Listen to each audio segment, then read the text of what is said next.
రాష్ట్ర పాలనలో వేగం పెంచేందుకు ప్రజలకు ఇచ్చిన హామీలను నిర్ణీత గడువులోగా నెరవేర్చేందుకు ప్రభుత్వం సిద్ధమైంది. దీనిలో భాగంగా మార్చి 2 నుంచి జూన్ 9 వరకు 100 రోజుల ప్రత్యేక కార్యాచరణ ప్రకటించింది. అన్ని ప్రభుత్వ శాఖలు సమన్వయంతో పనిచేస్తూ క్షేత్రస్థాయిలో మార్పులు తీసుకురావడమే ఈ కార్యక్రమం ముఖ్య ఉద్దేశ్యమంటూ ప్రభుత్వ వర్గాలు చెబుతున్నాయి. ఎన్నికల మేనిఫెస్టోలో ఇచ్చిన ప్రధాన హామీలు, పెండింగ్ లో ఉన్న సంక్షేమ పథకాలకు ఈ 100 రోజుల్లో అత్యధిక ప్రాధాన్యత ఇవ్వబోతున్నారు. అంతేకాకుండా ప్రభుత్వ కార్యాలయాల్లో జాప్యాన్ని తగ్గించడం, పారదర్శకతను పెంచడంపై దృష్టి పెట్టనున్నారు. ఫైళ్ల కదలికలో వేగం పెంచి సామాన్యులకు సేవలను మరింత చేరువ చేస్తారు.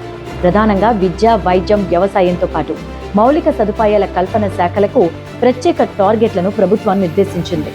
ఈ భారీ కార్యక్రమం విజయవంతం చేసేందుకు ఉన్నతాధికారుల నుంచి క్షేత్రస్థాయి సిబ్బంది వరకు అందరూ యుద్ధ ప్రాతిపదికన ప్రణాళికలు సిద్ధం చేస్తున్నారు. ప్రభుత్వ పనితీరును ప్రజల్లోకి బలంగా తీసుకువెళ్లడంతో పాటు పాలనలో ఉన్న లోపాలు సరిదిద్దడానికి ఈ సమయాన్ని ఒక డెడ్ లైన్ గా సర్కార్ భావిస్తోంది.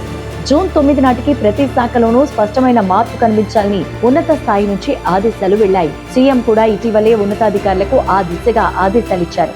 అయితే కేవలం పథకాల పంపిణీకే పరిమితం కాకుండా ప్రభుత్వ శాఖల పనితీరులో శాశ్వత మార్పులు తీసుకురావాలని ప్రభుత్వం భావిస్తోంది.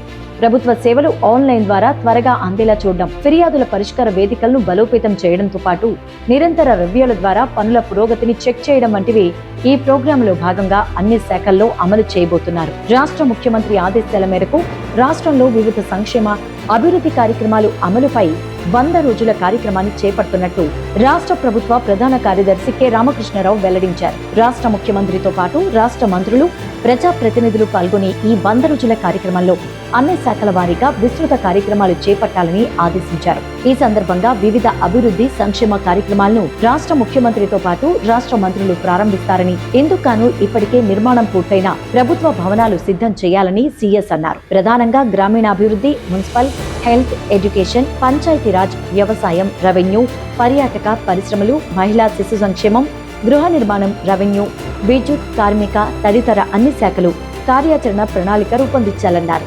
ముఖ్యంగా పారిశుద్ధ్యం, గ్రామీణాభివృద్ధి, ఆరోగ్య తదితర కార్యక్రమాలపై నూతనంగా ఎన్నికైన సర్పంచ్లు, మున్సిపల్ చైర్మన్లకు అవగాహన, చైతన్య కార్యక్రమాల మాదిరిగా కార్యక్రమాలు నిర్వహించాలని స్పష్టం చేశారు. సచివాలయంతో పాటు హెచ్ఓడీల్లో ఈ ఆఫీసులు అమలు చేయాలని ఆదేశించారు.